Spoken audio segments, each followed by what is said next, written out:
এবার সুপ্রিম কোর্টে বড় বিপদে পড়ে গেল রাজ্য সরকার। রাজ্য সরকারের বিরুদ্ধে কড়া নির্দেশ দিল supreme court. Municipal building tribunal গঠন নিয়ে সুপ্রিম কোর্টে বেকায়দায় পশ্চিমবঙ্গ সরকার। রাজ্য সরকারকে 2 সপ্তাহ বেঁধে দিল supreme court.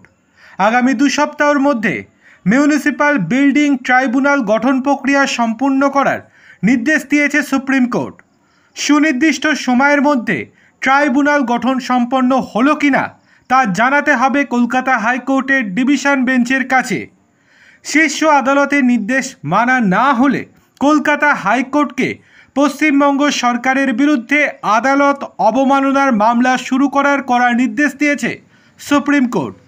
Kolkata municipal corporation আইন 1980 অনুযায়ী কোনো অবৈধ নির্মাণ ভেঙে ফেলার নির্দেশের বিরুদ্ধে মিউনিসিপ্যাল বিল্ডিং ট্রাইব্যুনালে 30 দিনের মধ্যে আপিল করার সুযোগ আছে।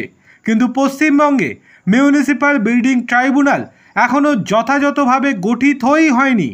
গত 9ই আগস্ট ট্রাইব্যুনাল গঠন নিয়ে সুপ্রিম কোর্ট চূড়ান্ত নির্দেশ দিলেও তা কার্যকর হয়নি বলে জানিয়েছে সুপ্রিম কোর্ট। পশ্চিমবঙ্গ সরকার সুপ্রিম কোর্টের নির্দেশ মান্যতাই দেয়নি।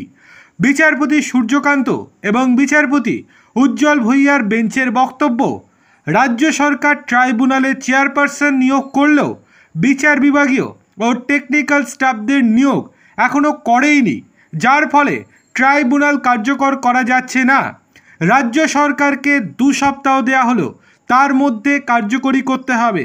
যদি না হয় তাহলে আদালত অবমাননার মামলা দায়ের হবে রাজ্যের বিরুদ্ধে।